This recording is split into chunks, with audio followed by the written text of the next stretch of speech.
আমি একবারে বলে দিচ্ছি,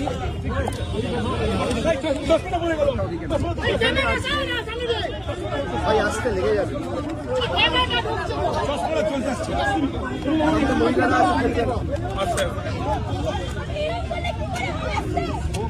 আপনারা জানেন গতকাল আমি ভবানী ভবনে সিআইডি অফিসে গেছিলাম। সেখানে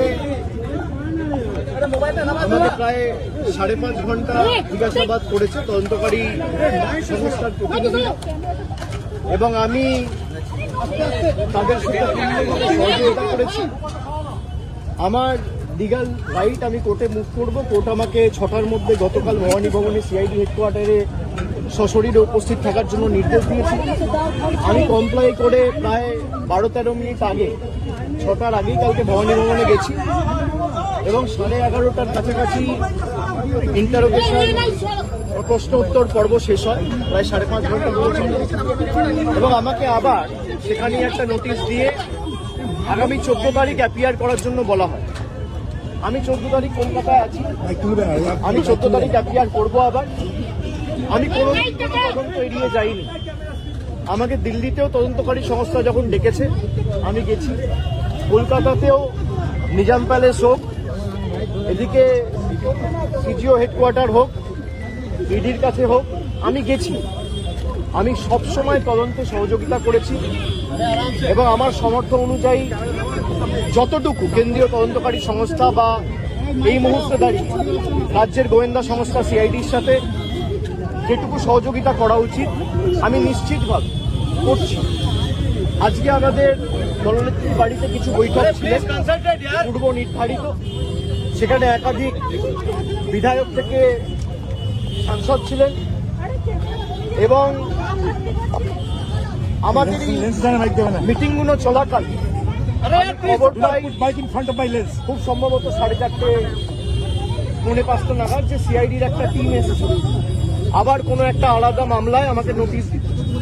তো আমি আমার সেক্রেটারির মারফতে তাদেরকে অনুরোধ করি যে আমি এই মুহূর্তে আমার বাড়িতে সশরীরে উপস্থিত নেই বলে আপনারা চিঠিটা অন্য কাউকে দিয়ে দিন, সে রিসিভ করে আমার পক্ষ থেকে নিয়ে নেন। এবং আমি অনুরোধ করি যে আপনারা যদি আমাকে দিতে চান তাহলে আপনাদের অপেক্ষা করতে হবে, তার কারণ আমি এই মুহূর্তে আসতে পারবো না মিটিং থেকে বেরিয়ে।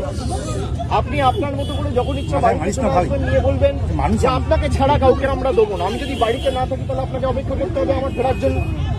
এখন প্রায় 7:20 বাজে, আমি বাড়িতে ঢুকেছি, আপনাদের সাথে কথা বলছি 5-10 মিনিট হয়েছে। 6-7টার মধ্যে আমি বাড়িতে ঢুকেছি। আমি ঢুকে দেখছি সিআইডির প্রতিনিধিরা নেই, তারা ফিরে গেছে। তারা যদি পরবর্তীকালে আমাকে ফোন করে আসে, আমার সাথে যোগাযোগ করে আসে এবং আমাকে বলে কোন সময়ে গেলে আমি বাড়িতে থাকবো, তখন নোটিশ দেবে, আমি নিশ্চিতভাবে জানাবো। আমি যখন বাড়িতে উপস্থিত নই সশরীরে, তখন যদি তারা এসে নোটিশ, তখন যদি তারা আসে নোটিশ দিতে এবং একদম স্পষ্টভাবে বলে যে আপনাকে ছাড়া কাউকে নোটিশ আমরা দেবো না, আপনার হয়ে কেউ যদি রিসিভ করতে চায় সেই সুযোগ পাবে না, তাহলে আপনাকে আমার ফেরার জন্য অপেক্ষা করতে হবে। তো আমি আপনাদের মাধ্যমে আমি অনুরোধ করবো যে যারা নোটিশ দিতে এসেছিল আপনারা যদি আসেন নিশ্চিতভাবে যোগাযোগ করে আসুন, আর না হলে অপেক্ষা করুন। আমি যখন ফিরবো আমি তখনই এই নোটিশটা আপনাদের তরফ থেকে আপনাদের কাছ থেকে নিতে পারবো। আপনারা যারা আমাকে প্রশ্ন করছেন আপনি তদন্ত এড়িয়ে যাচ্ছেন, আমি কোনো তদন্ত এড়িয়ে যাই, আমার দোকানোর কিচ্ছু নেই। আমি কেন্দ্র তদন্তকারী সংস্থার সম্মুখীন হয়েছি এখনো পর্যন্ত 8 থেকে 10 বার। যারা এতদিন ধরে তদন্ত চালাচ্ছে আমাকে যখনই ডেকেছে আমি গেছি। আমাকে সিআইডি সামান দিয়েছিল, প্রথম সামান 30 তারিখ। 30 তারিখ বিকেলে আমার উপর আক্রমণ হয়, আপনারা দেখেছেন। 48 ঘন্টা আমি বাড়ি থেকে বেরোতে পারিনি। আমি সময় চেয়েছিলাম, আমাকে 8 তারিখ ডাকা হয়েছে। 8 তারিখ আমি ছিলাম না। আমি 6 তারিখ দিল্লির উদ্দেশ্যে রওনা দিয়েছিলাম, ইন্ডিয়া জোটের মিটিং ছিল। 8 তারিখ তারা জানে যখন আমি দিল্লিতে, তখন 8 তারিখ বিকেলে নোটিশ দিয়ে বলা হচ্ছে 9 তারিখে আসুন।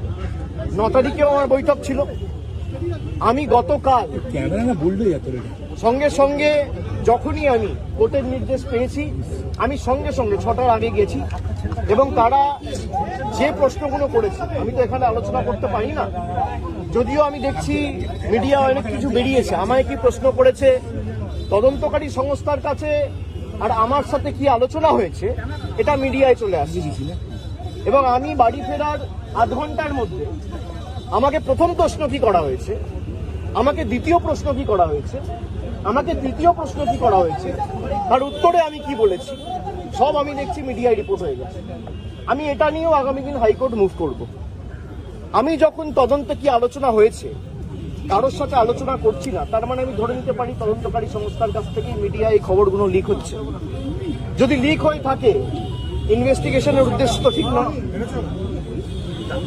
সুতরাং আমি বারবার তদন্তকারী সংস্থা যেখানে আমাকে ডেকেছে আমি গেছি। আমি যদি কলকাতায় উপস্থিত না থাকি আমি তো যেতে পারি না। আমার সামর্থ্য অনুযায়ী যেখানে যখন প্রয়োজন হয়েছে যে মামলায় ডাকো।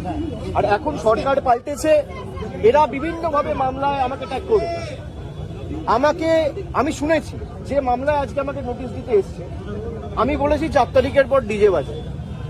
আমি প্রশ্ন করতে চাই যে আমি যদি সত্যি কোনো ভুল বলে থাকি, আমি এই স্টেটমেন্টগুলো কবে করেছি? নির্বাচন চলাকালীন। নির্বাচন যখন চলছে, ল অ্যান্ড অর্ডার, আইন শৃঙ্খলা কার আন্ডারে? ইলেকশন কমিশনের আন্ডারে। মমতা বন্দ্যোপাধ্যায়ের আন্ডারে তো ছিল না। তাহলে তখন আমার বিরুদ্ধে এফআইআর হলো না কেন? ইলেকশন কমিশনের বিরুদ্ধে কমপ্লেন হলে ইলেকশন কমিশন আমার বিরুদ্ধে ব্যবস্থা নিল না কেন? তার কারণ আমি যদি ডিজে বাজানোর কথা বলে থাকি, দেশের স্বরাষ্ট্রমন্ত্রী বলেছেন তৃণমূলের লোকেদের উল্টো করে ঝুলিয়ে দিয়ে সোজা করে দেবে। প্রত্যেক ক্রিয়ার সমান এবং বিপরীত প্রতিক্রিয়া রয়েছে। আপনি বলবেন জ্ঞানেশ কুমারকে যদি আমার এগেনস্টে অ্যাকশন নিতে হতো তাহলে অমিত শাহর বিরুদ্ধেও অ্যাকশন নিতে হতো। অমিত শাহর বিরুদ্ধে অ্যাকশন নেওয়ার ক্ষমতা ইলেকশন কমিশনের নেই, তাই আমার বিরুদ্ধেও অ্যাকশন নিতে পারেনি। সরকার বদলেছে, এখন মামলা হয়েছে। তাহলে আমার বিরুদ্ধে যদি মামলা হয় আমি ডিজে বাজাবো বলে, তাহলে অমিত শাহর বিরুদ্ধে এফআইআর হবে না কেন? আমরা তো কোর্টে মুভ করব। তদন্তকারী সংস্থার কাছে রাজ্যের মুখ্যমন্ত্রী যদি এই কেস আমি বাংলা থেকে বহিরাগতদের আক্রমণ করেছি বলে আমার ভাষণে এই তদন্তভার সিআইডিকে দেওয়া হয়, তাহলে যে বহিরাগতরা এসে বাঙালিকে আক্রমণ করেছে সেই মামলার দায়ভার কেন সিআইডি বা সিবিআই কে দেওয়া হবে না? এই প্রশ্ন তো উঠবেই। এই প্রশ্ন তো এড়িয়ে যেতে পারে না। আপনারা এসব চাপের রাজনীতি, দল ভাঙানো আমরা অনেকদিন ধরে দেখছি। এসব করে কোনো লাভ নেই। 30 লক্ষ মানুষকে আপনারা ভোটার তালিকার বাইরে রেখে ভোট করেও তৃণমূল 41% ভোট পেয়েছে। 2,60,00,000 ভোট তৃণমূল কংগ্রেস পেয়েছে। তাদের প্রতিনিধিত্ব তৃণমূল কংগ্রেস করবে। এক চুল জায়গা তৃণমূল কংগ্রেস ছাড়বে না। থমকে চমকে সিআইডি দিয়ে, সিবিআই দিয়ে, দল ভেঙে, উৎসাহ করে, গায়ের জোরে কর্মীদের মিথ্যা মামলায় ফাঁসিয়ে, ফলস কেসে ইমপ্লিকেট করে, পার্টি অফিস দখল করে, বাড়ি ভেঙে, ঘর জ্বালিয়ে তৃণমূল কংগ্রেসকে দমিয়ে দেবো। সিপিএম এর বিরুদ্ধে লড়াই করে 34 বছরের জগদ্দল পাথরকে সরিয়ে তৃণমূল কংগ্রেস ক্ষমতায় এসছে মানুষের আশীর্বাদ। 2011 সালের পরিবর্তন আর 2026-এর পরিবর্তনটা খালি একটু তুলনা করুন। মানুষের মধ্যে কোনো আবেগ নেই, স্বতঃস্ফূর্ততা নেই। 8টার পর রাস্তা শূন্য, ফাঁকা। বিজেপি বিজয় মিছিল বার করতে পারছে না। যারা বড় বড় ভাষণ দিচ্ছে, আমি বলবো রাজনৈতিক ভাবে মোকাবিলা করুন। মানুষ যদি আপনাদের জিতিয়ে থাকে, মানুষের জন্য কাজ করুন। মানুষ বুলডোজারের জন্য ভোট দেয়নি, মানুষ কর্মসংস্থানের জন্য ভোট দিয়েছে, শান্তি শৃঙ্খলা সম্প্রীতির জন্য ভোট দিয়েছে। মানুষ উন্নয়নের স্বার্থে ভোট করুন। উন্নয়ন, দিল্লির সাথে লড়াই করে টাকা আনুন। আপনারা ভোটের আগে বলেছিলেন অন্নপূর্ণা ভান্ডার, আর ভোটের পর মানুষ দেখছে বুলডোজার। এই বিচারিতা তো চলতে পারে না। আমি মিডিয়ার বন্ধুদের বলবো, কোনো স্পেকুলেশন, কোনো আলোচনা না করে যদি কেউ ভুল তথ্য পরিবেশন করেন, আমরা কিন্তু বাধ্য হব হাইকোর্ট, সুপ্রিম কোর্ট অবধি যেতে পৌঁছাতে। আপনাদের দায়িত্ব, আপনারা সঠিক তথ্যটা মানুষের কাছে উপস্থাপিত করবেন, পরিবেশন করবেন। আপনারা রটনাকে ঘটনা বানিয়ে দেখাবেন না। আমার সাথে তদন্তকারী সংস্থার কি কথা হলো, আমার সাথে অন্য কারোর কি কথা আপনি দেখিয়ে দিচ্ছেন। আমার সাথে রাহুল গান্ধীর মিটিং হয়েছে, তৃতীয় ব্যক্তি কেউ নেই। আমি আর রাহুল গান্ধী কি কথা হয়েছে আপনারা জেনে যাবেন। আমি মিডিয়ার সাথে কথা বলবো না। আপনারা জানছেন কোত্থেকে?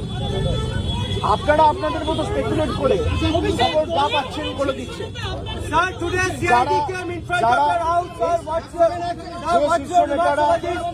শীর্ষ নেতারা আমার বিরুদ্ধে কথা বলছে, দলে আলোচনা করার জায়গা রয়েছে এবং আপনি স্পেসিফিক্যালি বলতে পারেন কল্যাণ বন্দ্যোপাধ্যায় বলেছে। কল্যাণ বন্দ্যোপাধ্যায়ের অধিকার রয়েছে আমাকে নিয়ে কথা বলার। কল্যাণ বন্দ্যোপাধ্যায়ের অধিকার রয়েছে আমাকে নিয়ে চারটে কটু কথা বলার। কল্যাণ বন্দ্যোপাধ্যায় আমাকে ছোট থেকে মানুষ করেছে, আমি বড় হতে দেখেছি।